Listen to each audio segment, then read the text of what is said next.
প্রিয় নবীকে ভুলে যেও না। সবাই বলেন প্রিয় নবীকে ভুলে। নবী ছিলেন মায়ের পেটে, বাবা গেলেন ব্যবসাতে। নবী যখন মায়ের পেটে, বাবা গেলেন ব্যবসাতে। আসার পথে ফিরে এলো না, স্বামী হারা হলো মায়া মেনা। প্রিয় নবীকে ভুলে, সবাই বলেন প্রিয় নবীকে। নবী ছাড়া জান্নাত পাবে না। প্রিয় নবীকে ভুলে যেও না। প্রিয় নবীকে।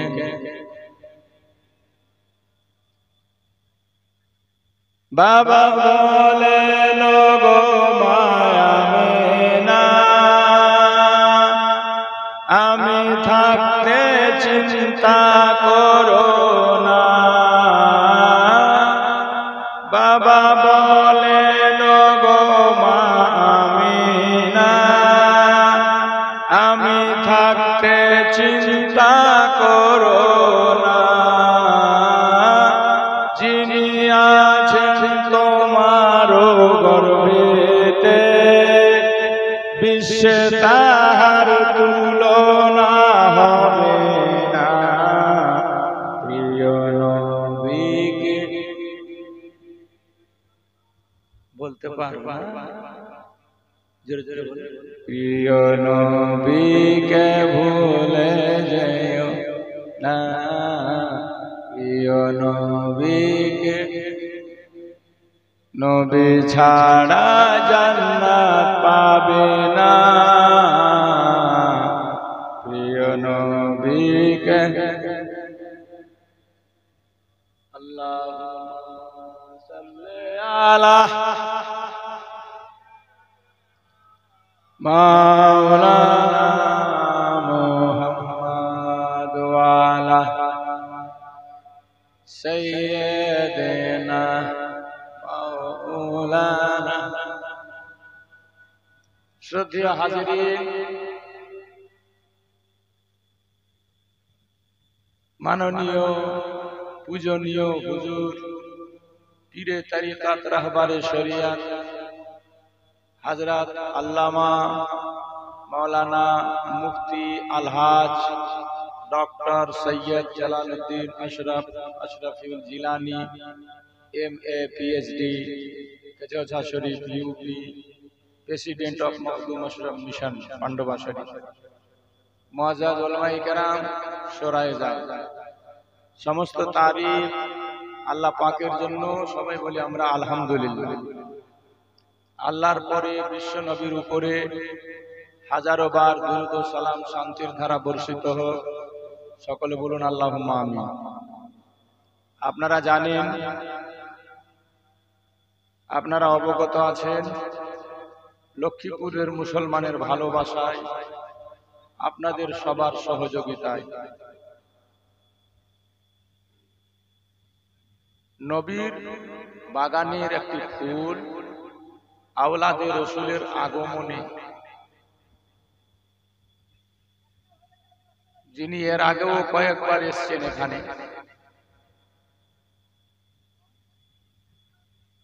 এখানকার লোকেরা এই সুন্দর জালসার আয়োজন করেছে। কালকেও হয়েছিল।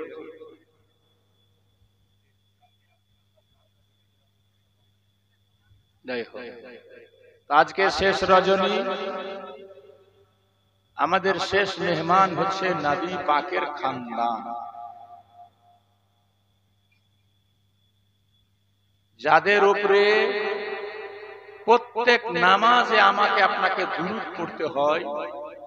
তারপরে আমাদের নামাজ কমপ্লিট হয়। বলুন সুবহানাল্লাহ। নামাজের মধ্যে আমরা একটা দুরূদ পড়ি, সবাই পড়ে, হানাফি হোক, লামঝাবি হোক। এক কথায় নামাজ যারা পড়ে একটা দুরূদ নামাজে পড়তে হয়, যে দুরূদটার নাম হলো দুরূদে ইব্রাহিমী। কোন দুরূদ? সবাই জানি। ওই দুরূদটা পড়ে একটু বুঝে দেখার চেষ্টা করুন। দুরূদটাতে কি আছে? আল্লাহুম্মা সাল্লি আলা মুহাম্মাদিন ওয়া আলা আলি মুহাম্মাদ। আছে না নাই? ওয়া আলা আলি মুহাম্মাদ আছে না নাই? আরে জোর করে বলেন না। তো ওয়া আলা আলি মুহাম্মাদ যার উপরে আমাকে আপনাকে দুরূদ পড়তে হয় নামাজে, উনি এসেছেন আজকে লক্ষ্মীপুরে। আলে মোহাম্মদ এসেছে, যাকে নামাজের ভিতরে আমরা পড়ছি ওয়ালা আলে মোহাম্মদ। ওই ওয়ালা আলে মোহাম্মদ হলো কে? তো মা ফাতেমা, হযরত আলী, হাসান ও হুসেন। এই বস বস, সামনে খড়া বেঢঙ্গা কাম।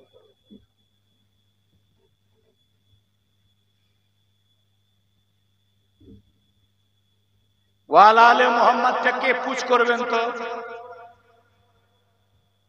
যে ওয়ালা আলে মোহাম্মদকে যার উপরে দুরূদ পড়তে হয় নামাজে, এটা কে? কাকে বলা হয় ওয়ালা আলে মোহাম্মদ?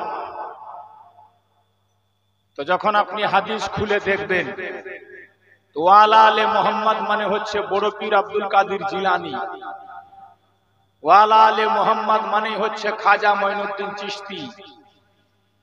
ওয়ালা আলে মোহাম্মদ মানে হচ্ছে নিজামুদ্দিন আউলিয়া।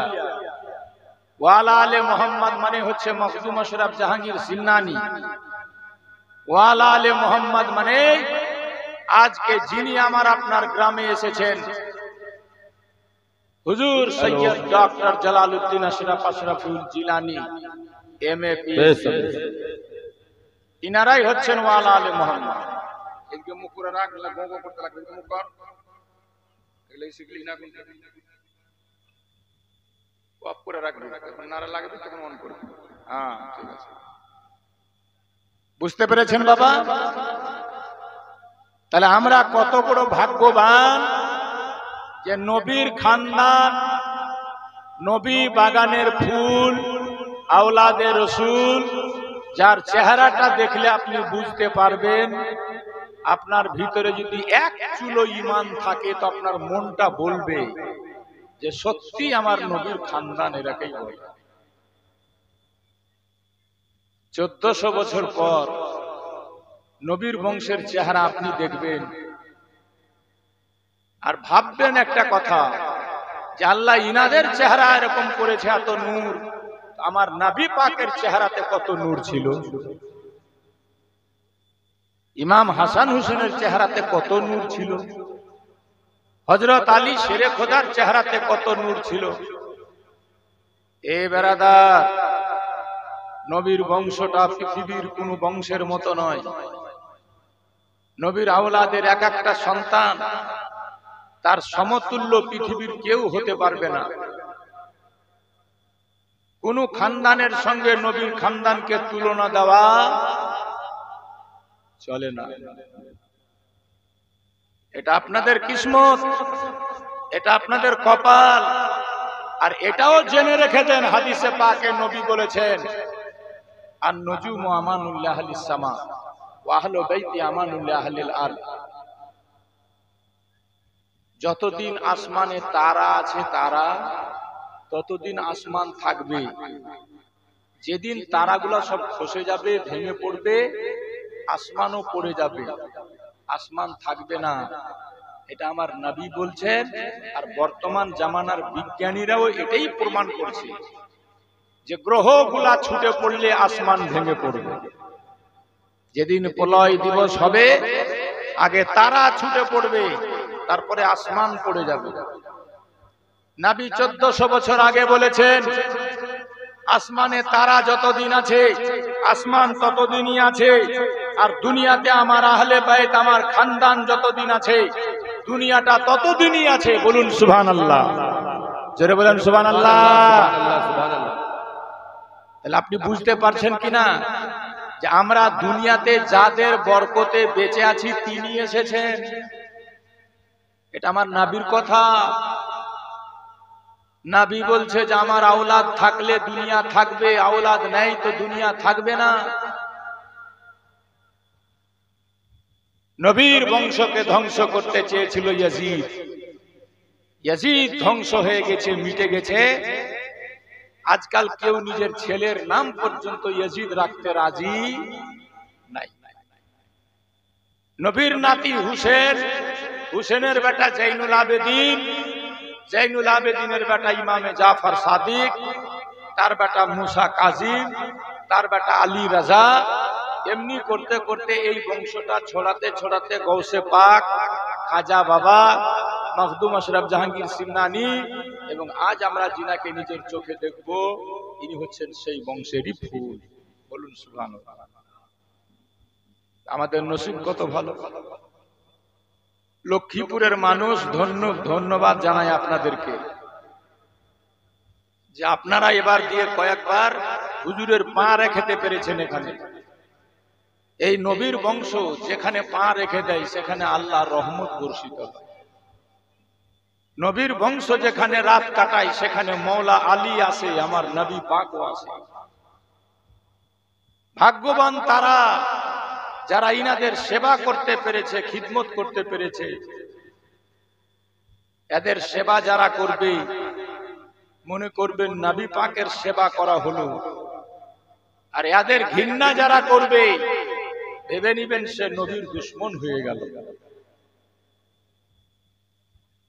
বাবাজি ভাই, এই বংশের কত দাম, এই বংশের কত শান, এই বংশের কত মান।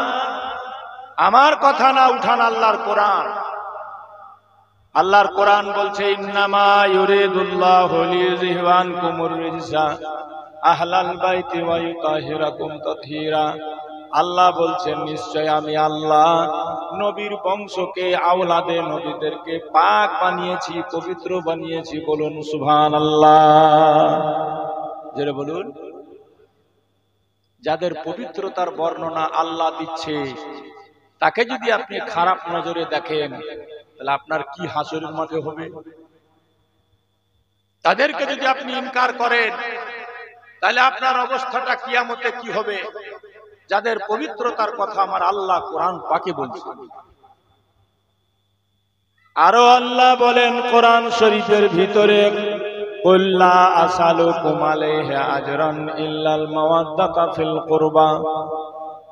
ও নবী গো, সারা দুনিয়াওয়ালাকে তুমি জানিয়ে দাও, বাতিয়ে দাও, আমি নবী দিন দিলাম, আমি নবী ইসলাম দিলাম, আমি নবী আল্লাহর সন্ধান দিলাম, আমি নবী কোরআন দিলাম, আমি নবী তোমাদের রোজা দিলাম, নামাজ দিলাম, সব দিলাম। এর বিনিময়ে পরিবর্তে আমি তোমাদের কাছে কোনো পারিশ্রমিক চাই না, তবে শুধু চাই যারা আমার বংশধর, যারা আমার আওলাদ, তাদের ভালোবাসা। কোরআনের মাধ্যমে নবীকে বলতে বলেছে আল্লাহ যে নবী তুমি জানিয়ে দাও, বাতিয়ে দাও, এলান করে দাও সারা দুনিয়াওয়ালাকে যে আমি তোমাদের কাছে কোনো বদলা চাই না, পারিশ্রমিক চাই না, টাকা চাই না, পয়সা চাই না, ধন চাই না, দৌলত চাই না। এত মেহনত করে আমি ইসলাম দিয়ে গেলাম তোমাদেরকে, হজ দিলাম, নামাজ দিলাম, রোজা দিলাম, আল্লাহর সন্ধান দিলাম, আল্লাহর কোরআন দিলাম, এর বদলে আমি কিচ্ছু চাই না। তবে চাই শুধু যারা আমার আওলাদ, যারা আমার বংশধর, তাদের ভালোবাসা। বলুন সুবহানাল্লাহ, জোরে বলেন সুবহানাল্লাহ। তো কোরআনের মাধ্যমে আল্লাহ পাক নবীকে এলান করিয়েছে, নবী আমাদের কাছ থেকে শুধু খানদানের বংশের ভালোবাসা চেয়েছে। এখন আমি আপনি পোড়া কপাল নিয়ে যদি নবীর আলকে, নবীর আওলাদকে যাদের উপরে দুরূদ পড়তে হয় নামাজে, সেই নবীর আল, সেই নবীর আওলাদ যাদেরকে আল্লাহ পবিত্র বানিয়েছে কোরআনের ভাষাতে, সেই নবীর আওলাদ যাদেরকে আমার নবী মহব্বত করতে বলেছে, সেই নবীর আওলাদকে পেয়েও যদি আমরা বুঝতে না পারি, তাহলে এটা আমাদের বদনসিবি, এটা আমাদের কমনসিবি। আমি আবার ধন্যবাদ জানাচ্ছি এখানকার মুসলমানদের নরনারীদেরকে, আজ নিজের চোখের দ্বারা আপনারা সেই আওলাদে রসুলের জিয়ারত করবেন, আলে রসুলের জিয়ারত করবেন। এদের খিদমত করে যারা, তারা কি পায়? এদের ভালোবাসলে আল্লাহ কি জাযা দেয়, বদলা দেয় দুনিয়াতে, ইতিহাসের মধ্যে আছে। ইতিহাসে কি আছে? একজন সৈয়দ বংশের মেয়ে, খুব অসহায়, নবী খানদানের মেয়ে, অসহায় অবস্থায় বাচ্চা কাচ্চা নিয়ে দিন কাটাচ্ছে, বাড়িতে খাবার নেই।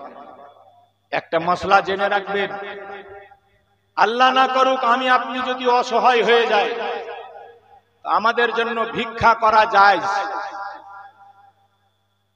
কতটুকু ভিক্ষা?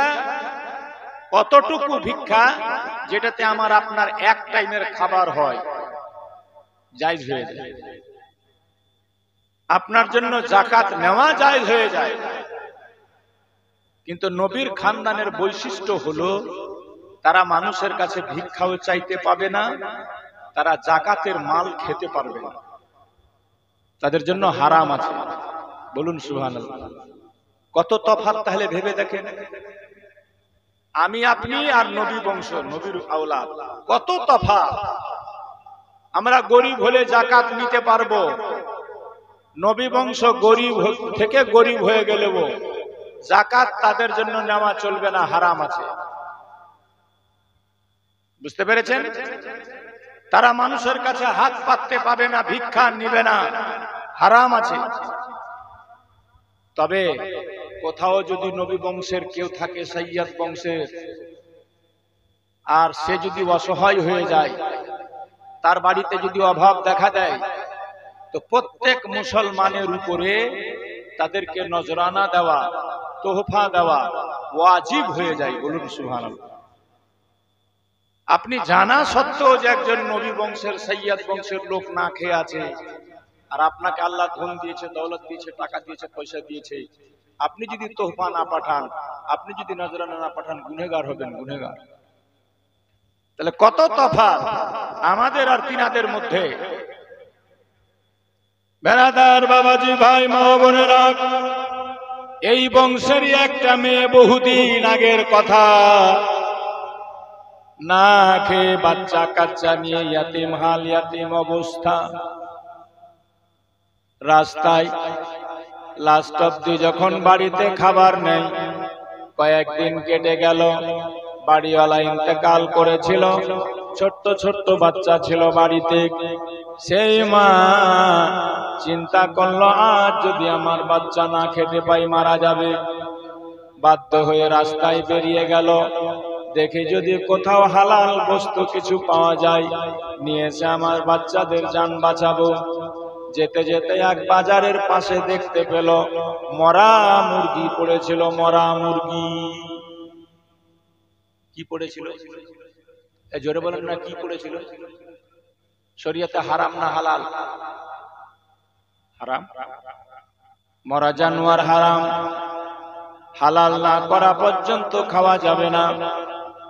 আল্লাহর সেই নেক বান্দি, নবী বংশের সেই বেটি, আওলাদে নবী সৈয়দ বংশের মেয়েটা বাধ্য হয়ে মরা মাংসগুলাকে, মরা মুরগির মাংস কেটে কেটে ব্যাগের মধ্যে ঢুকাতে লাগলেন।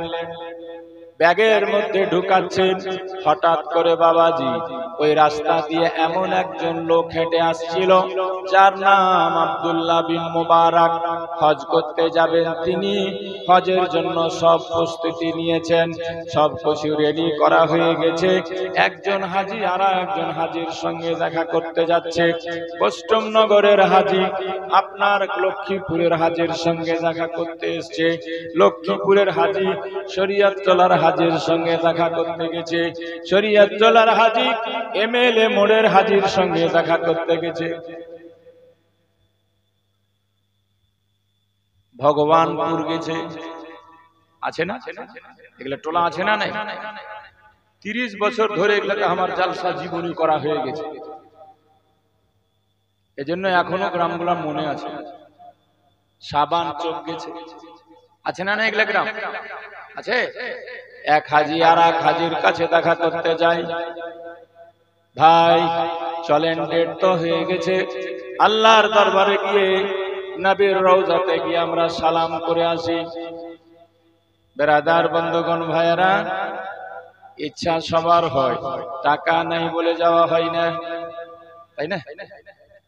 এজন্য কবি লিখেছে, হৃদয় মাঝে একটাই বাসনা, যাব আমি সোনার মদিনা। যারা যাবেন সবাই বলবেন, আর যাদের যেতে ইচ্ছা করে না ওরা বলিয়া। হৃদয় মাঝে একটাই বাসনা, যাব আমি। সবারই মন চাহে না নাকি? ওই জন্য সবাই বলেন আমরা সবাই নবীর দিওয়ানা, যাব আমি। পিছেটি লোক কি দেবে? হ্যাঁ, আশা আছে সম্বল নাই, নেই যে আমার সাফিনা, থাকে তো যদি দুটি ডানা, উড়ে যেতাম। জোরে জোরে হবে না? হৃদয় মাঝে একটাই বাসনা, যাব আমি। আমরা সবাই নবীর দিওয়ানা, যাব আমি। মরণ দিও গো মদিনার মাটিতে, এ পিপি করিস না রে, যা বিনা কারণে দিশা পায় না, জলসা হইছে। মরণ দিও গো মদিনার মাটিতে, ইয়া ইলাহি রাব্বানা, সকলে বলুন আমিন। মরণ দিও গো মদিনার মাটিতে, ইয়া ইলাহি রাব্বানা, মুখেতে দুরুদার সালামের নজরানা, পৌঁছে দিব। ভুলা গেলা না? মুখেতে দুরুদার সালামের নজরানা, পৌঁছে দিব। হৃদয় মাঝে একটাই বাসনা, যাব আমি। আমরা সবাই নবীর দিওয়ানা যাব আমি। ও বাবাজি ভাই, বলছিলাম এই বংশের একটি মেয়ে অভাবের কারণে বাবা মরা মুরগি কেটে কেটে ঝোলায় ভরছিল। মরা মুরগি, কোন মুরগি? সব আমদানি ধরলে। কোন মুরগি? মরা মুরগি কেটে কেটে ব্যাগে ভরছে। কারণ শরীয়তের মাসলা হলো মানুষ যখন মৃত্যু মুখে ঢলে পড়ে তখন তার জন্য হারাম জিনিস হালাল হয়ে যায়। কথা বুঝা গেল?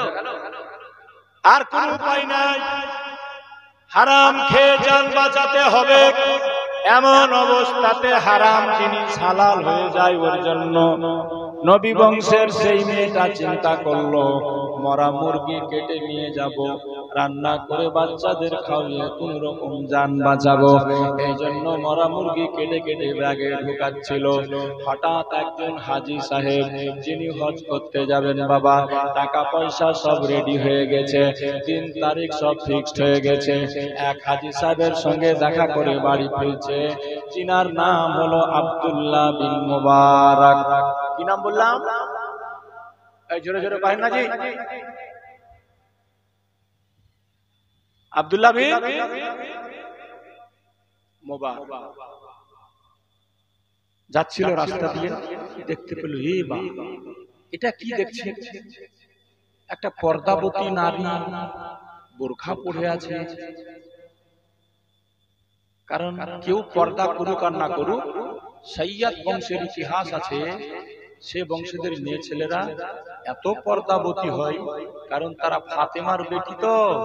এই জন্য মা ফাতেমার মুখ কেউ দেখেনি, তো ওদেরও মুখ সহজে দেখতে কেউ পায়নি। মা জাইনাবের কথা শুনেছেন? কারবালাতে যখন সবাইকে শহীদ করার পর খিমাগুলাকে আগুন ধরিয়ে দিয়েছিল, মেয়ে ছেলেদের চাদর কেড়ে নিয়েছিল, তো ইমাম হুসেনের বোন মা জাইনাব নিজের নুরানি চেহারা ওই দুশমনদেরকে দেখাবেন না, এজন্য ওড়না তো ছিল না, নিজের চুল দিয়ে মুখ ঢেকে দিয়েছিলেন। বলুন সুবহানাল্লাহ। তাও চুল দেখতে। আর আমাদের মা বহিন বেটিরা মেলাতে কেচার কেচার করে খেয়ে বেড়েছে।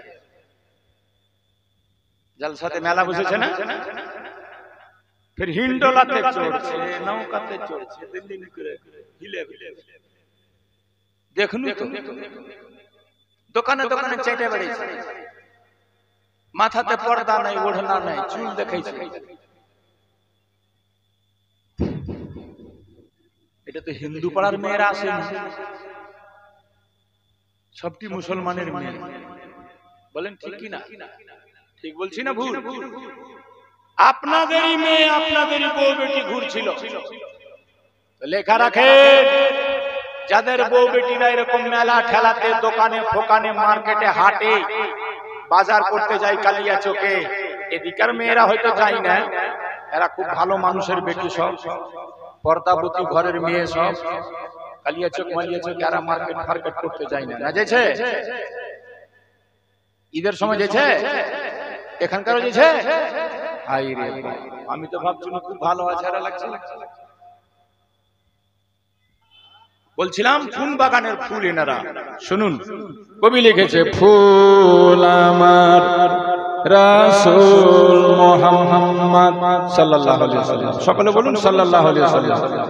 ফুল আমার রাসূল মুহাম্মদ আরশের উজালারে, ফুল আমার সে ফুল হতে হইল যেই ফুল ফাতেমা জোহরা বতুল, হাসান হুসেন সেই ফুলের ফুল, আলী যে ফুল ওয়ালা রে, ফুল আমার রাসূল মুহাম্মদ আরশের জালারে ফুল আমার। হযরতে কেরামি তো বলছিলাম ভাই কোন বংশের ইনারা, যেই বংশের একটি মেয়ে ছেলেকে, পর্দাবতী নারীকে হারাম মাংস কেটে ব্যাগে ভরতে দেখে একজন হাজী সাহেব আশিকে নবী হয়ে যিনি মক্কা মদিনা যেতেন, আব্দুল্লাহ বিন মুবারক দাঁড়িয়ে গেলেন। দাঁড়িয়ে গিয়ে বললেন, মা কে তুমি, কোন ঘরের মেয়ে মা? হিজাব পর্দা দেখে মনে হয় তুমি তো মুসলমান ঘরের মেয়ে মা। তুমি কি জানো না মরা মুরগির মাংস খাওয়া শরীয়তে হারাম? তখন মেয়েটা বললেন, ওরে আল্লাহর বান্দা, এটা তুমিও জানো কি জানো না? মানুষ যখন মৃত্যুর মুখে ঢলে যায়, মৃত্যুমুখী হয়ে যায়, তখন তার জন্য হারাম খাওয়া হালাল হয়ে যায়। আজ আমাদের এমনই অবস্থা হয়ে গেছে। আমি হলাম একজন নবী বংশের, সাইয়্যিদ বংশের, আওলাদে রাসূল। আমাদের বাড়িতে অভাব দেখা দিয়েছে, এলাকার মানুষ আমাদের খবর নেয়নি। ছোট্ট ছোট্ট বাচ্চা আছে বাড়িতে, তাদের জান বাঁচাবার কারণে বাধ্য হয়ে আমি মরা মুরগির মাংস কাটছি। আব্দুল্লাহ ইবনে মুবারক বললেন, মা ফেলে দাও, ফেলে দাও, তোমাকে আর মরা মুরগি খেতে হবে না মা। আমার জানা ছিল না, আমি আজকে জানতে পারলাম যখন, আর আমি হজ করতে যাব না। আমি যেই নবীর রওজা জিয়ারত করে হাজী হব, আমার নবীর সেই পরিবার না খেয়ে এখানে দিন কাটাবে, আর আমি পয়সা আছে বলে হজ করতে যাব না মা, না, আমি আর হজ করতে যাব না মা। হজের যা টাকা রেখেছিলাম সব তোমায় দিয়ে দিলাম নজরানা। বলুন সুবহানাল্লাহ। জেরে বলুন। কোন বংশের ইনারা? ইনাদের সেবা করলে, খিদমত করলে কি পাওয়া যায়? বাস এ কথা বলে আমি বিদায় হব। আব্দুল্লাহ ইবনে মুবারকের হজ করতে যাওয়া হলো না।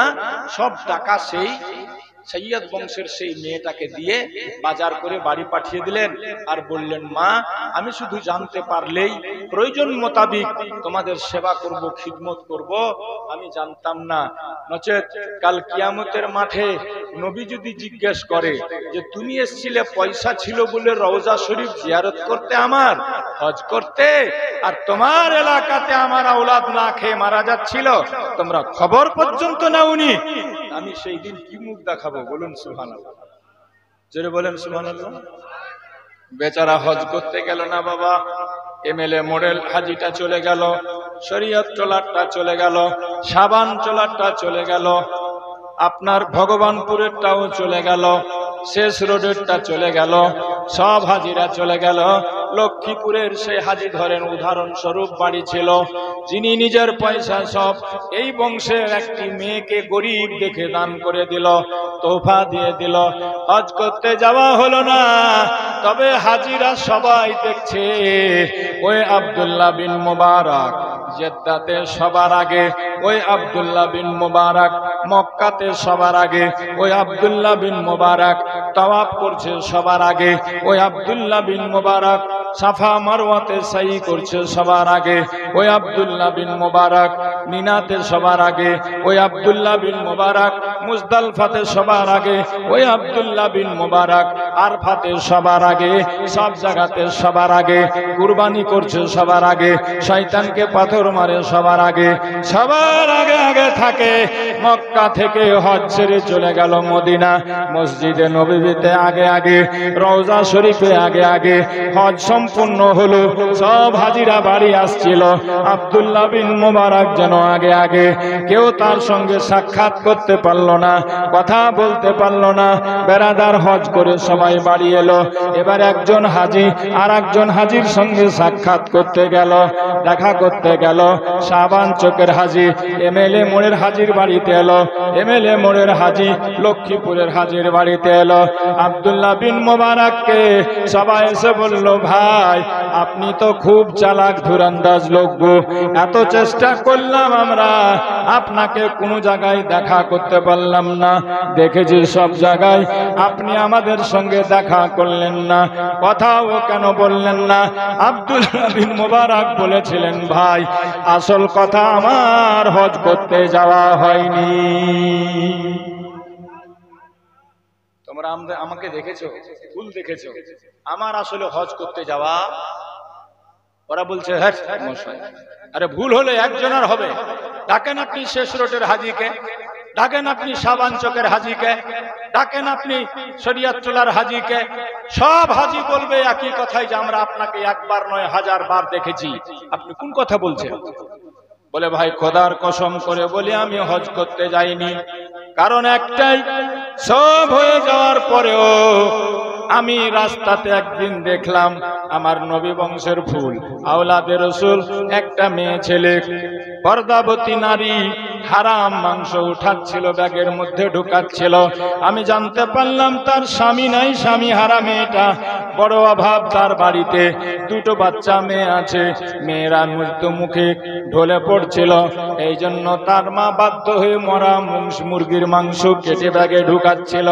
আমি জানতে পেরে চিন্তা করলাম যে নবীর রওজা গিয়ে জিয়ারত করে আমি হাজি হব, আমার নবীর আওলাদ এখানে না খেয়ে মারা যাবে, আর আমি নবীর রওজাতে গিয়ে হজ করব না। না, আমি হজ করতে এবার যাব না, দেখা যাবে আল্লাহ যদি নিয়ে যায় কোনোদিন।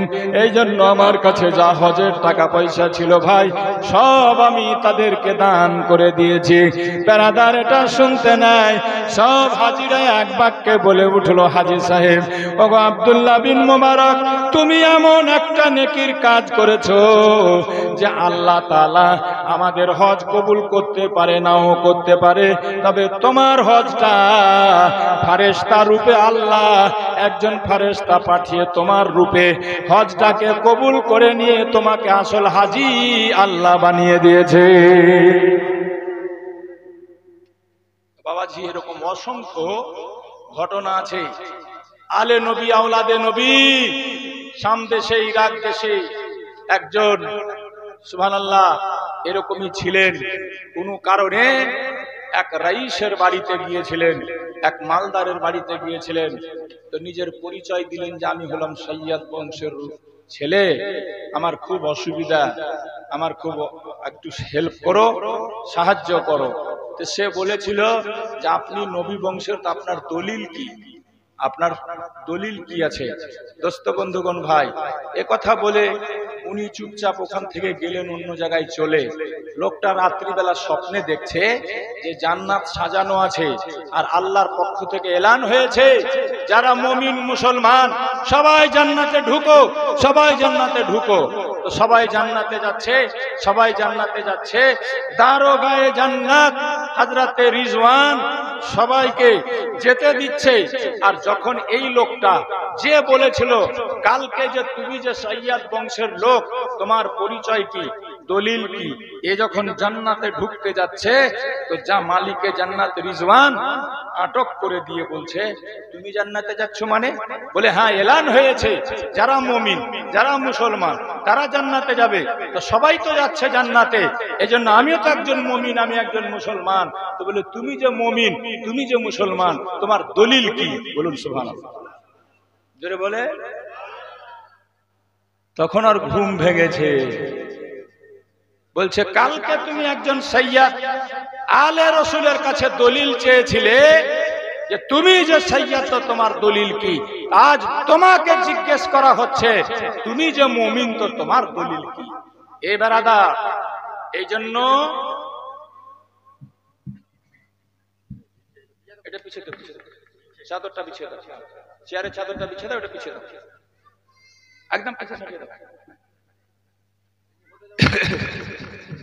তো বাবাজি ভাই, এই হচ্ছে এই বংশের শান, যাদের কথা বলেছে আল্লাহর পবিত্র কোরআন, যাদের ব্যাপারে হাদিসে আমার নবীর অসংখ্য ফরমান শুনে হবেন আপনারা। ইমাম হাসান হোসেনের জীবনী যখন শুনেন, তো সেই বংশের কথা হাদিস কোরআন থেকে অনেক কিছু বলা হয়। আমি শুধু একটা হাদিস শোনাবো।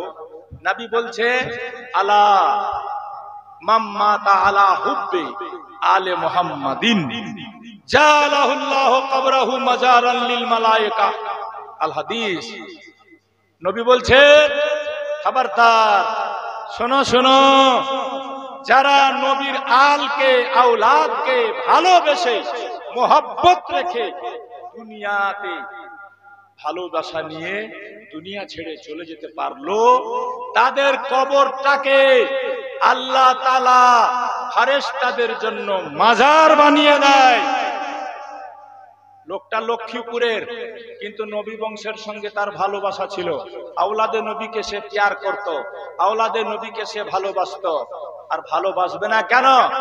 যখন বুঝে নিয়েছে নামাজে যাদের উপরে দুরূদ না পড়লে নামাজ হয় না, তারা কি আর সাধারণ মানুষ নাকি? তো ভালোবেসে বেসে মরেছে। আল্লাহর নবী বলছে যে ওর বেটা বেটি ওর জিয়ারত করুক না করুক, ওর গ্রামবাসী ওর জিয়ারত করুক না করুক, ওর মসজিদের ইমাম জিয়ারত করতে যাক বা না যাক, ওই লোকটা যেহেতু নবীর আওলাদ নবীর খানদানকে ভালোবেসে মরতে পেরেছে, এই জন্য কিয়ামতের সকাল পর্যন্ত আল্লাহ ওই লোকটার কবরকে ফেরেশতাদের জন্য মাজার বানিয়ে দেয়। মাজার মানে হলো যার বারবার জিয়ারত হয় তাকেই মাজার বলা হয়। ফেরেশতারা ওই লোকটার মাঝ কবরে এসে সকাল সন্ধ্যা জিয়ারত করতে থাকে। বলুন সুবহানাল্লাহ। তাহলে এবার ভেবে দেখুন যে ইনাদেরকে ভালোবাসলে লাভ আছে না লস? জোরে বলেন, লাভ আছে না লস? আর যদি ভালোবাসা না থাকে তো ফের আপনি দুরূদ পড়ছেন নামাজে উনাদের উপরে, না হলে নামাজই হবে না। তাহলে ভাই চিন্তা ভাবনা করবেন। এটা লক্ষ্মীপুর বাসীদের জন্য, গ্রামবাসীদের জন্য খুবই খুশির বিষয় যে আপনাদের দাওয়াতে হুজুর এত কষ্ট করে এত গরমে, শরীর ভালো থাক না থাক, ইসলামের সেবা ইসলামের খিদমতে যেখানে দাওয়াত উনাদেরকে হয় সেখানে উনারা আগে পিছাত দেখে না। গরম না ঠান্ডা, না ভালো না মন্দ, না খাতরা না কি, এর প্রমাণ ইমামে হুসেন রাদিয়াল্লাহু তাআলা আনহু, যেই কুফাবাসীরা আলীকে খুন করেছিল, যেই কুফাবাসীরা ইমাম হাসানকে ধোঁকা দিয়েছিল, সেই কুফাবাসীরা দিনের দোহাই দিয়ে ইমাম হুসেনকে দাওয়াত করেছিল চিঠি দিয়ে। ইমাম হুসেন তাদের দাওয়াত কবুল করে সব পরিবারে কুফা যাচ্ছিলেন, সবাই বাধা দিয়েছিল হুসেনকে। হুসেন বলেছিলেন, না, আমাদেরকে কেউ দাওয়াত দিলে আমরা তার দাওয়াতকে কবুল করে নিলে এবার আমরা আর ঘুরে দেখি না আগে কি হবে পিছে কি হবে, সেটা খোদা ভালো জানে। বলুন সুবহানাল্লাহ। লোকেরা বলেছিল হুজুর জানও চলে যেতে পারে, তো বলেছিলেন উনি যে তোমরাও দেখছো যে আমার জান যেতে পারে, কিন্তু আমি আর কি দেখছি জানো? ওরা আমাদেরকে ইসলামের দোহাই দিয়ে, নবী পাকের দোহাই দিয়ে দাওয়াত করেছে। আমি যদি যাই তো আমিও বুঝতে পারছি আমার জান যেতে পারে, তবে আমি আর একটা দিক কি দেখছি জানো? আমি যদি না যাই তো আমার জান যাবে, আমি যদি না যাই তো তাদের ঈমান চলে যাবে। বলুন সুবহানাল্লাহ। ইয়াজিদের চক্করে পড়ে তাদের ঈমান বরবাদ হয়ে যাবে। এই জন্য আমি হুসেন, আমি নবীর বেটা, আমি নবীর নাতি, আমাকে যদি নিজের জান দিয়েও তাদের ঈমান বাঁচাতে হয় আমি তাদের ঈমান বাঁচাবো। বলুন সুবহানাল্লাহ। আর জান দিয়ে ঈমান বাঁচিয়ে গেছে না? জোরে বলেন, বাঁচিয়ে গেছে না? জান দিয়েছেন নিজের, কিন্তু আমাদের ঈমান বাঁচিয়ে দিয়েছেন না? আজ যদি ইমাম হোসেন শহীদ না হতেন কোথায় পেতেন আজান? আজ যদি ইমাম হোসেন শহীদ না হতেন কোথায় পেতেন মসজিদ? ইমাম হোসেন যদি নিজের জান না দিতেন তাহলে তো বরবাদ করে দেওয়া হয়েছিল ইসলামের কানুনকে। আমার নবী ভবিষ্যৎবাণী গায়বের সংবাদ দিয়ে ইয়াজিদের জন্মের 15 বছর আগেই নবী আমার ভবিষ্যৎবাণী গায়বের সংবাদ দিয়ে বলে দিয়েছিলেন, আউয়ালু রাজুলিন মিন বানি উমাইয়া ইউবাদদিলু সুন্নতি ইউকালু লাহু ইয়াজিদ। আল হাদিস। নবী বলেছিলেন সর্বপ্রথম উমাইয়া বংশের যে বদনসিব আমার সুন্নাতে পরিবর্তন ঘটাবে, খারাপই পয়দা করে দিবে, তার নাম হবে ইয়াজিদ। জোরে বলবেন না সুবহানাল্লাহ। সেই ইয়াজিদ চেয়েছিল সবাইকে মদখোর বানিয়ে দেব, সবাইকে জেনাখোর বানিয়ে দেব, কিন্তু নবীর পাক ঘরানা ইমাম হুসেন বললেন না, আমার নানা জানের উম্মতকে আমরা বরবাদ হতে দিব না। জীবন লাগে জীবন দিব, জান লাগে জান দিব, বেটা লাগে বেটা দিব, ভাগনা লাগে ভাগনা দিব, গর্দন লাগে গর্দন দিব, ইসলামকে বাঁচাবো। বলুন সুবহান। ওই সেই ঘরানা, ওই সেই ঘরানা, ওই ইমাম হাসান হুসেনেরই আওলাদ, যিনারা সারা দুনিয়াতে আজ অব্দি ইসলামের ঝান্ডাকে বুলন্দ করে বেড়াচ্ছে বাবা। আর আমি একটু আগেই বললাম যে নবীর বংশ দুনিয়াতে আছে তো দুনিয়াটা আছে, না হলে দুনিয়া শেষ। এবার মৌলানা শৈখুদ্দিন সাহেব আমাকে একটু ইশারা করেছে, কবরস্থান উন্নতি কল্পে জালসার আয়োজন করা হয়েছে, তাই আমি বলবো মরবেন সবাই। আমি দুটা ছন্দ পড়বো, হুজুর চলে এসছে, আর বেশিক্ষণ আমি কষ্ট দিব না হুজুরকে। আর দুটা ছন্দ পড়তে পড়তে গৌসে আজমের আওলাদ বসে আছে, ইমাম হাসান হুসেনের বংশধর বসে আছে, তিনার হাতে দোয়া নিতে কবরস্থানের জন্য, যেটা হচ্ছে শেষ স্থান, মানুষের মরার পর শেষ জায়গা। আর কবর যার ভালো, হাসর নাসর সবই ভালো। কবর ভীষণ জায়গা। হাদিসে পাক তিরমিজি শরীফ প্রথম খণ্ড নবী বলছেন, ইন্নাল কবরা আফদালু মানজিলিম মিন মানাজিলিল আখিরা ফামান ইয়ানজু মিনহু ফামা বাদাহু আইসারু মিন ওয়া লাম ইয়ানজু মিনহু ফামা বাদাহু আসাদ্দু মিন আও কামা ক্বালান নবী। নবী বলে কবর যার ভালো, হাসর নাসর সবই ভালো। আর কবরে যে ফেসে গেল ও সব জায়গা থেকে গেল। এজন্য সেই কবরস্থানের জন্য কে কি দিতে পারবেন একটুখানি তাড়াতাড়ি। হ্যাঁ, ইমাম হুসেনের কথা বলছিলাম তো মনে পড়ে গেল, উনারই সম্পর্কে দুটা ছন্দ পড়বো। আমার ভাইরা, আমার মায়েরা, কবরস্থানের জন্য আল্লাহ যাকে যেমন তৌফিক দিয়েছে হুজুরের হাতে দোয়া নিতে, কেউ 500 দিবে, কেউ 5000 দিবে। আল্লাহ তৌফিক দিলে কেউ 10,000 দিবে, কেউ 5 লাখ দিবে। আল্লাহ যাকে যেরকম তৌফিক দিয়েছে তারা সেরকম দান করবেন। এ দেখেন এক বাবাজি আমার রেখে দেন, সুবহানাল্লাহ, 100 টাকা দান করেছে। মাওলানা সাইফুদ্দিন ধরো, পয়সা উড়িয়ে দিয়েছে, পয়সা ধরো, সুবহানাল্লাহ। হ্যাঁ, এই দেখেন আমার শাহারউদ্দিন ভাই শরীয়তুল্লাহ থেকে ছুটে এসছে, আমার আশিক হুজুরের দিওয়ানা, 100 টাকা দান করেছে। একজন 100 টাকা, বাস পরে মুসাফা। হ্যাঁ, এই দেখেন আমার এক ভাই 200 টাকা। তাড়াতাড়ি আমার মা বোন ভাই বন্ধুগণ, কবরস্থানের জন্য, কবর শেষ জায়গা, কবর মানুষের শেষ জায়গা, যার কবর ভালো তার সব ভালো। এজন্য দেন, আমি ছন্দটা শোনাই।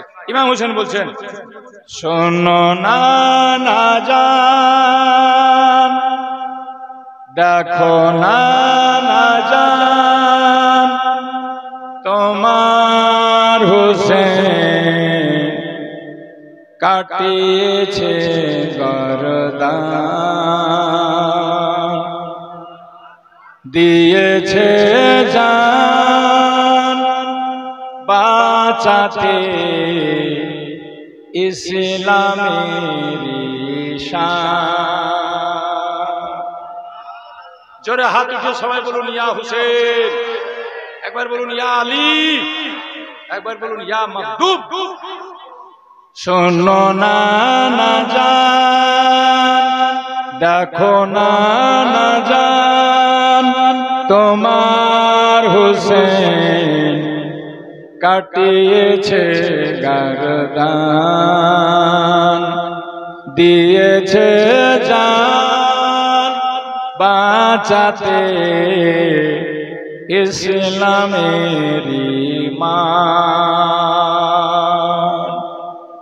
কোচি শিশু মোরা সুগার, বড় পিয়াসা ছিল। কোচি শিশু মোরা সুগার, বড় পিয়াসা ছিল। শত মিনতি করে ও তারা পানি নাহি দিল। শত মিনতি করে ও তারা পানি নাহি দিল। হিচকিতে খুন ফেলিয়া, হিচকি তে খুন ফেলিয়া চলে গেল শিশু যে প্রাণ দেখো না না জান শোনো না না জান তোমার হুসেন কাটিয়েছে গরদান দিয়েছে জান বাঁচাতে ইসলামের মান। জোরে বলুন সুবহানাল্লাহ। বাবাজি ভাই, কারবালাদের কথা মনে আসলে বুক ফেটে যায়, সহ্য হয় না। এই ঘরানা, এজন্য ইনাদের দাম দেওয়া আমাদের দ্বারা সম্ভব নয় বাবা। কেউ পারবে না আলী আসগারের রক্তের দাম দিতে, কেউ পারবে না আউন ও মোহাম্মদের বদলা দিতে, কেউ পারবে না নবীর নওয়াজ হুসেনের বদলা দিতে। ওই সেই ঘরানার ফুল আওলাদে রসুল আমাদের মাঝে বসে আছে। এটা আমাদের নসিব যে আমরা ইমাম হাসান হুসেনকে দেখি নাই বাবা, তিনার বংশধরকে দেখছি। গৌসে পাকের নাম আমরা শুনেছি, তিনার কাসিদা আমরা পড়ছি। গৌসে পাককে আমরা দেখিনি, তিনার আওলাদকে আমরা দেখছি। এটা আমাদের কপাল, এটা আমাদের কিসমত, এটা আমাদের ভাগ্য। তিনার হাতে আপনারা দোয়া নিবেন। উনাকে অনেক কষ্ট হচ্ছে, তারপরেও সুবহানাল্লাহ আমরা পেয়েছি। উনি আমাদের জন্য হাত তুলে দোয়া করে দিবেন, এটাই আমাদের জন্য বিশাল ব্যাপার। তাই দুজন মেয়ে ছেলে আমার মা খালারা 200 টাকা দান করেছে, যে যা পেরেছে দিচ্ছে, দিয়েছে। তার মধ্যে দুটা কথা আর শুনে নেন যে আমাদের মালদাতে পীর সাহেব নামে অনেকে আসে যায়, তবে আমাদের হুজুর একদমই আলাদা, নিরালা। আর ইনাদের আসা যাওয়া এই মালদাতে আজকে 1 বছর 2 বছর থেকে নয় বাবা। ইতিহাস পড়বেন, ইনাদেরকে যখন একটু নিয়ে স্টাডি করবেন তো বুঝতে পারবেন যে এই বংশের মালদার মাটির সঙ্গে সম্পর্ক হচ্ছে প্রায় 700 বছর পুরাতন। বলুন সুবহানাল্লাহ। কতদিন? আরে জোরে বলেন না, কতদিন? পড়ার তো টাইম নেই, বই তো আছে, কিন্তু আপনাদের কাছে পড়ার টাইম নেই। একটু ধ্যান দিয়ে শুনে তো কিছু মনে রাখেন। ইনাদের পূর্বপুরুষ যিনি ইরান দেশের বাদশাহ ছিলেন, তার নাম মখদুম, সুলতান মখদুম আশরাফ জাহাঙ্গীর সিমনানি। সৈয়দ আশরাফ জাহাঙ্গীর সিমনানি নবী বংশের ফুল আওলাদে রসুল। বাপের ইন্তেকালের পর বাপের সিংহাসনে 12 বছর ধরে রাজত্ব করেছিলেন। এই যে দেখছেন হুজুরের মাথায় সিমনানি তাজ, এটা হচ্ছে সিমনানি টুপি, এটা বংশগত। শাহানশাহী এই টুপি পরে রাজত্ব করছিলেন। 12 বছর পর হঠাৎ মাকে বলে মায়ের কাছে পারমিশন নিয়ে এই পোশাক পরে ঘোড়ার পিঠে চেপে, আরেকজন 200 টাকা দিয়ে আল্লাহ কবুল করে, চলে আসলেন ভারতে। ঘুরতে ঘুরতে পৌঁছে গেছিলেন পান্ডুয়াতে। জোরে বলুন সুবহানাল্লাহ। কোথায় পৌঁছেছিলেন? পান্ডুয়াতে একজন পীর সাহেবের মাজার আছে, শুনেছেন তো? আলাউল হক পান্ডবী। কত বড় পীর ছিলেন উনি জানেন? ওনাকে টাইগার অফ বেঙ্গল বলা হয়, বাংলার টাইগার বলা হয়। বাঘের উপরে চড়ে উনি ঘুরে বেড়াতেন, বাঘের উপরে চড়ে ঘুরে বেড়াতেন। আর উনার পীর আখি বাবা আইনায় হিন্দ, যিনি সদুল্লাহপুরে শুয়ে আছেন, উনি ফের কত বড় পীর জানেন? উনাকে মুরিদকে বাঘের উপরে আসতে দেখে মাটির দেওয়ালকে ইনি বলেছিলেন তুমিও চলো, তো মাটির দেওয়াল চলতে লেগেছিল ওনার হুকুম। এত বড় বড় ওলি শুয়ে আছে আমাদের মালদাতে। যাই হোক, বাদশাহী ছেড়ে ইনার পূর্বপুরুষ এসেছিলেন পান্ডুয়াতে। আলাউল হক পান্ডবীর কাছে মুরিদ হয়েছিলেন, 12 বছর পীরের দরবারে ছিলেন। তারপরে উনার নির্দেশ পেয়ে এখান থেকে রওনা হলেন।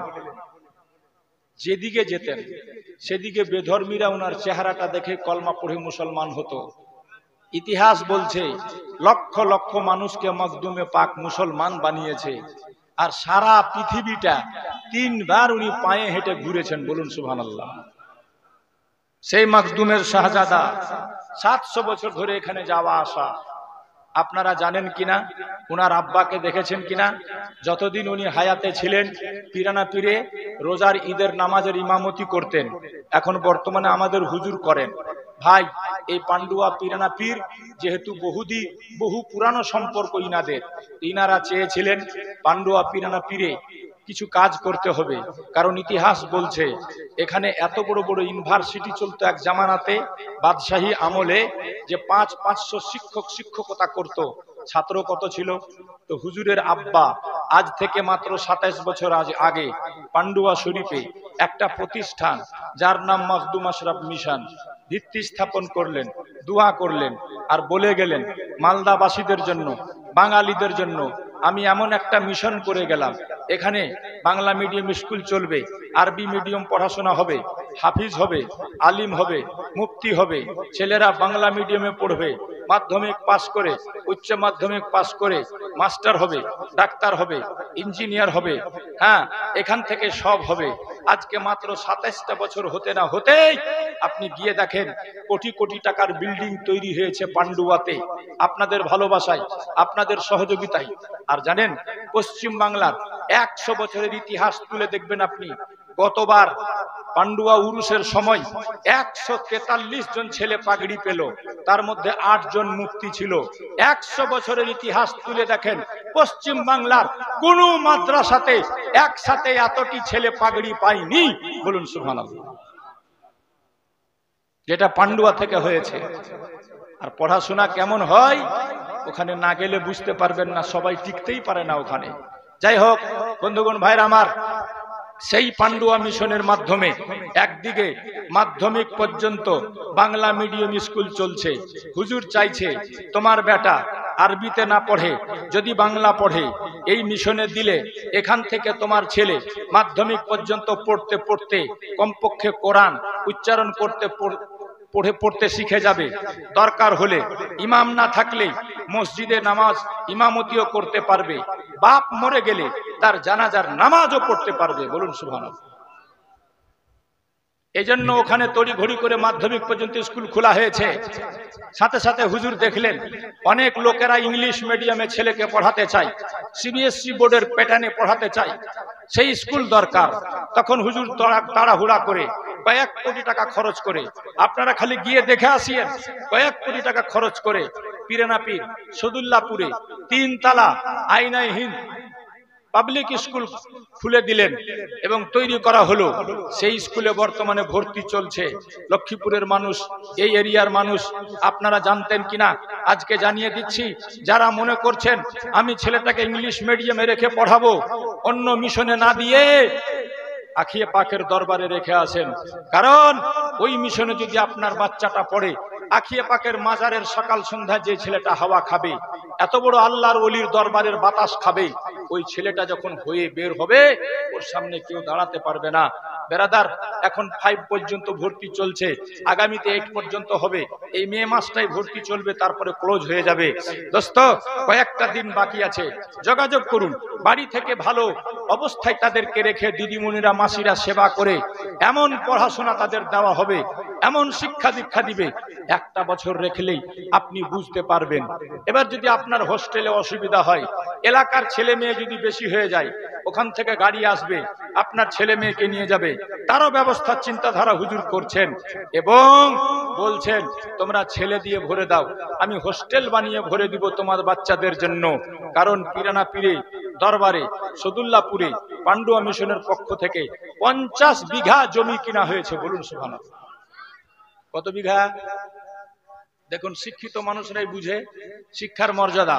হুজুর নিজেই MA PhD, জি MA PhD করে জব চাকরি, সরকারি চাকরির অ্যাপয়েন্টমেন্ট লেটার হাতে পেয়ে বাপ চাকরি করতে দেয়নি, बाप चाकरी करते देयनी, लेटर के फेड़े दिएছিলেন। चाकरी करेगा, नौकरी करेगा तो बाप दादा का काम कौन करेगा? তখন এই লাইনে এসেছে, আপনি সাধারণ ভাবিয়েন না। পীর মেলা ঘুরে আমার পীর বেমিসাল বেনজির, এরকম খুঁজে পাবেন না আপনি। এমএ পিএইচডি করার পর কলেজের প্রফেসরি চাকরি পেয়ে চাকরিকে লাত মেরে আজকে বাপ দাদার ভেষে মানুষের কাছে এসে মানুষের সেবা করছেন। এত বড় প্রতিষ্ঠান, এত বড় মিশন পান্ডুয়াতে পিরানা পীরে। শুধু তাই নয়, আপনি মালদা শহরে যান, কয়েক কোটি টাকা দিয়ে হুজুর 6 তলা বিল্ডিং তৈরি করেছেন। সেটা হচ্ছে আপনার কোচিং সেন্টার। যে ছেলেরা ওইখান থেকে উচ্চ মাধ্যমিক করার পর নিটের এক্সামের জন্য কোচিং নিবে, তাদের জন্য কোচিং সেন্টার মালদাতে তৈরি করে দিয়েছেন। বলুন সুবহানাল্লাহ। আমি আপনাদের কাছে জানতে চাই, এতগুলা বাঙালিদের জন্য আশেপাশে বিহার, উড়িষ্যা, ঝাড়খণ্ড, এমনকি এখন যে ইংলিশ মিডিয়াম স্কুল খুলেছে, অল ইন্ডিয়ার ছেলেরা আসতে পারে, পড়াশোনা করতে পারে, তার ব্যবস্থা হুজুর করেছেন আমাদের মাঝে। আখিয়ে পাকের দরবারে আলাউল হক পান্ডবীর মাজারের পাশে বাংলার মানুষকে উনি চাই আগে বাড়াতে, ঘরে ঘরে শিক্ষার আলো জ্বালতে। আমি জিজ্ঞেস করতে চাই আপনাদেরকে, হুজুর যে কাজগুলা করছেন, কাজগুলা ভালো না খারাপ? জোরে বলেন, ভালো না খারাপ? তাতে আপনি জানবেন এত বড় মিশন করাতে হুজুরকে নিজে কত কুরবানি দিতে হয়েছে। আপনি কোনোদিন কচৌছা শরীফ গেলে দেখতে পাবেন বাপ দাদার পৈতৃক সম্পত্তি, কোটি কোটি টাকার জায়গা, 4 মঞ্জিলা ইমারত বানিয়ে উত্তরপ্রদেশে 4 মঞ্জিলা করে 4 তলা বিল্ডিং করে হুজুর সম্পূর্ণ জমি সহ সেই বিল্ডিংটাকে পান্ডুয়া মিশনকে দান করে দিয়েছে, পান্ডুয়া মিশনের উন্নতিতে। এ বেরাদার, আমি আপনাদেরকে বলতে চাইবো, মা খালা বোন, আপনাদেরকে বলতে চাইবো, আমি চলে যাব দুনিয়া থেকে, আমার আপনার ছেলে মেয়ে, তাদের ছেলে মেয়ে কিয়ামত পর্যন্ত শিক্ষিত করার জন্য যে হুজুর দিন রাত এক করে দিয়েছে, ওখান থেকে হুজুরের 5 পয়সা লাভের ব্যাপার নাই। সব মিশন চলে বিজনেস পারপাস। আর আমার হুজুর যে মিশনটা করেছে এটা মুসলিম পারপাস। বলুন সুবহানাল্লাহ। এটা মুসলিমদের জন্য, এটা আমার আপনার লাভের জন্য। পীর সাহেবের কোনো লাভ লস ওখান থেকে নাই বাবা, বরং নিজের সবকে কুরবান করে দিয়েছেন উনি। তো আপনি বলবেন মৌলানা কেমন করে তাহলে এতগুলা কারবার চলে? তো তার জন্য হুজুর একটা সহজ পদ্ধতি বলেছিলেন। লক্ষ্মীপুরে জানি না আপনারা সেটা গ্রহণ করেছেন কি করেননি। একটা মাটির চুক্কা, একটা মাটির ব্যাংক তুমি রাখো, কারণ আমার কোনো এজেন্ট ওখান থেকে মাদ্রাসার নামে চেক নিয়ে তোমাদের মাঝে ঘুরবে না, চাঁদা আদায় করবে না, অন্য অন্য মাদ্রাসার মতো জাকাত ফেতরা ওসুর উঠিয়ে বেড়াবে না। কারণ হচ্ছে যদি এজেন্ট ছাড়তে হয় তো তাকে কমিশন দিতে হবে। হুজুর চাইছেন আমার প্রতিষ্ঠানে কেউ যদি 5 টাকা দেয় তা আমি 2.5 টাকা কমিশন কাউকে খাওয়াবো না, পূর্ণ 5 টাকা যেন কাজে লাগে। বলুন সুবহানাল্লাহ। এই জন্য মাকদুম মিশনের পান্ডুয়া মাদ্রাসার কোনো এজেন্ট নাই, কেউ চাইতে আসবে না আপনার কাছে। তবে হুজুর বলেছেন আপনি দিবেন কিভাবে? সবাই তো যেতে পারবে না, সবাই তো অনলাইন বুঝে না। অনেকে গোটা ভারতবর্ষ থেকে অনলাইনে পাঠাচ্ছে জাকাত ফেতরা। যখনই শুনেছে হুজুর এরকম কাজ করছে, সবাই পাঠাচ্ছে, আপনি অনলাইনে পাঠালেন। আর একজন জানে না, একটা মেয়ে ছেলে দিতে চাই 500 টাকা 100 টাকা বা জাকাত বা ফেতরার পয়সা পান্ডুয়া মিশনে। ও ভাবছে আমি মরবো এখানে, দোয়া হবে ওখানে। আমি মরবো লক্ষ্মীপুরে, দোয়া হবে সুবহানাল্লাহ পিরানা পীরে। আমি মরবো লক্ষ্মীপুরে, দোয়া হতে থাকবে পান্ডুয়াতে, তা আমিও কিছু দিব। তো কি করে দিবে? তো হুজুর বলছে একটা মাটির ব্যাংক রাখো, একটা প্লাস্টিকের চুক্কা রাখো, নিজের বাড়িতে রাখো, তোমাকে দৌড়াতে হবে না। আমার লোক আসবে, এলান হবে, সেই ব্যাংক চুক্কা বাড়িতে তোমরা রাখবে, তোমার নামটা পান্ডুয়া মিশনের কম্পিউটারে উঠে যাবে। সারা বছর আল্লাহ তোমাকে যেটুকু দেয় তুমি তার ভিতরে রাখবে, রাখতে রাখতে তুমি মারা গেলে তোমার প্রথম মিশালে সওয়াব করা হবে মিশনে। বলুন সুবহানাল্লাহ। কাজটা ভালো না খারাপ? আমি শুনলাম মাত্র 20টা আছে। মাহবুব ভাই যিনি কালেকশন করেন বলে এত বড় গ্রামে মাত্র 20টা আছে। আমার হুজুর বলেছেন যদি আওলাদে নবীর কথাতে আপনাদের বিশ্বাস থাকে তা আপনি প্র্যাকটিক্যাল করে দেখে নেন। হুজুর বলেছেন যে গরিব থেকে গরিব লোকও যদি এটা রাখে আর এর মধ্যে আল্লাহ যে দিবে তাকে তার মধ্যে থেকে কিছু যদি ভরতে থাকে তাহলে ইনশাআল্লাহ ও আর গরিব থাকবে না, অভাবী থাকবে না। বলুন সুবহানাল্লাহ। এত বরকত হবে। কারণটা হচ্ছে কি জানেন? এই পয়সাগুলো মিশনে যায়, পান্ডুয়াতে যায়, ফাতিহা হয়, দোয়া হয়, ওই পয়সা দিয়ে বাচ্চাদের চাল ডাল ইত্যাদি কিনা হয়।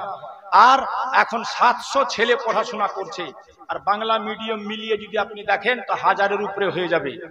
আর ওই সবটি ছেলে সকালবেলা হুজুরের নির্দেশ আছে, প্রার্থনা যখন হয়, সালাত ও সালাম যখন হয়, তো যারা 5 টাকা ওই মিশনকে দিয়েছে, দুনিয়াতে আছে বা চলে গেছে, তাদের জন্য হুজুর তাকিদ করে দিয়েছে ডেইলি তোমরা দোয়া করো। বলুন সুবহানাল্লাহ। 1000 তালিবে ইলম আপনার জন্য দোয়া করছে, আপনার বাড়ি তার অভাব থাকবে? যদি বিশ্বাস থাকে কালকেই সেটা নেওয়ার চেষ্টা করবেন, একটা বাড়িতে রাখবেন, একটা বেটির বাড়িতে দিয়ে পাঠাবেন। হ্যাঁ, মুসিবত দূর হয় এগুলো জিনিস রাখতে গেলে। আল্লাহ পাক যেন আপনাদেরকে তৌফিক দেয়, বুঝার তৌফিক দেয়। আমি এবার জিজ্ঞেস করব, ভাই হুজুর যাহা কিছু করছেন এটা আপনাদের আমাদের ভালাইয়ের জন্য করছেন। উনি উত্তরপ্রদেশে করেন না যে আমরা চোখে দেখি না কি করছে না করছে, এখানেই করছেন, পান্ডুয়া পিরানা পীরে করছে। আল্লাহ তৌফিক দিলে আপনাদের মাঝেও কোনোদিন হতে পারে, কারণ হুজুর চাইছেন এই শাখাগুলা গোটা হিন্দুস্তানে একদিন ছড়িয়ে যাবে, ছড়িয়ে দিব।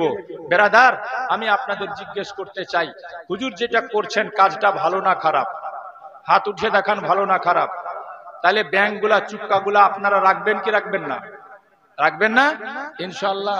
এখানে দেখলাম তো কোথায় যেন ব্যাংক, মসজিদে না কোথায়, মসজিদে রাখা আছে। অবশ্যই নিজের নাম লিখে তাকিদ করে নিজে নিয়ে যাবেন। আরে হাজারো জনাকে আপনি ভিক্ষা দিচ্ছেন, 5টা টাকা পারলে আপনার মন যখন চাইবে ওতে ভরবেন, সারা বছর ভরবেন। আপনার জন্য যেখানে এতটি ছেলে ডেলি দোয়া করছে, দোয়া করবে ইনশাআল্লাহ। আর একটা উপায় হচ্ছে এই মিশনকে আগে বাড়াবা। আল্লাহ তৌফিক দিলে বাপ মায়ের নামে একটা ঘর বানিয়ে দেন। আল্লাহ তৌফিক দিলে অনেক লোক দিচ্ছে, ওখানে জমি জায়গা দান করছে, আপনি একটা জমি জায়গা দান করবেন।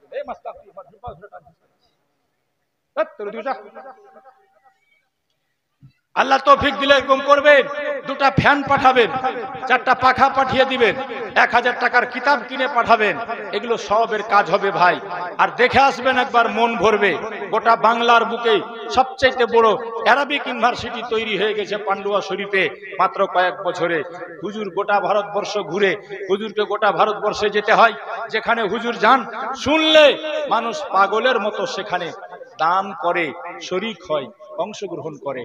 আপনাদের যদি ভালো লেগে থাকে ভাই, আমি বলবো একটু আপনারাও উঠে আসেন আর হুজুরকে খালি ওখান থেকে সালাম করে যান। আর যদি পারেন কিছু পান্ডুয়া মিশনের জন্য রেখে দেন, যে আপনাদের জন্য যেখানে কিয়ামত পর্যন্ত দোয়া হতে থাকবে। এরকম প্রতিষ্ঠানে আপনার যদি হালাল কিছু পয়সা লেগে থাকে, অবশ্যই মরার পরে কবরে সওয়াব পাবেন। তাড়াতাড়ি আসেন তো ভাই। একজন 500 টাকা আমার ভাই দিয়েছে, রিন্টু ভাই 500 টাকা দিয়ে শরীক হয়েছে। আমি সবাইকে ডাকছি, উঠেন, আপনারা উঠেন।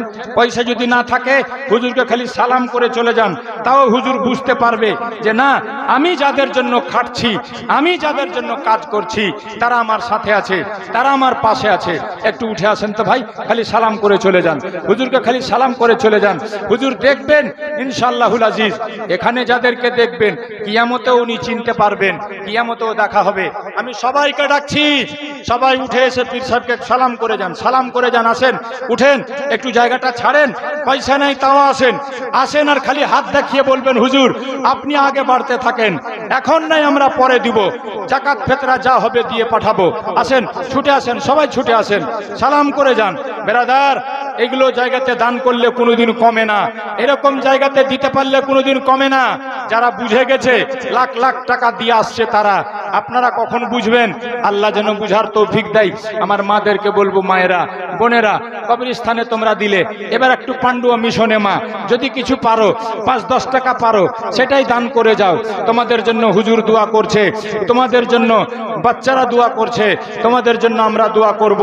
সবাইকে বলেছি ভাই সবাই আসতে পারবেন না, একটু খালি হুজুরকে সালাম করে যান না।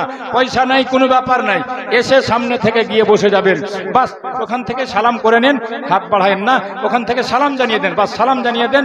মুসাফা তো দূরে হাত করা পাঠা যাবে না, সালাম করে আর নিজের জায়গাতে গিয়ে বসে যান। তাড়াতাড়ি চলে আসেন।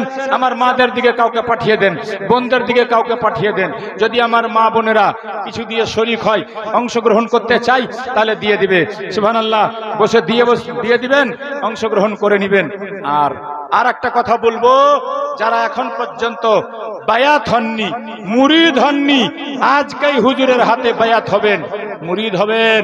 বেরাদার বন্ধুগণ ভাইরা, ইমাম হুসেনের হাতে ইয়াজিদিরা, হ্যাঁ, কুফার লোকেরা বায়াত হতে চেয়েছিল, চেয়ে ধোঁকা দিয়েছিল, এজন্য তারা বরবাদ হয়ে গেছে। আর যারা ইমাম হুসেনের হাতে বায়াত হয়েছিল তারাই কায়েম আছে, তারাই কায়েম থাকবে। সে হুসেনের হুসেনের আওলাদ এসেছে। আপনারা বায়াত গ্রহণ করে নেবেন, মুরিদ অবশ্যই হয়ে যাবেন। এই সুবর্ণ সুযোগ বারবার আসে না, পাওয়া যায় না।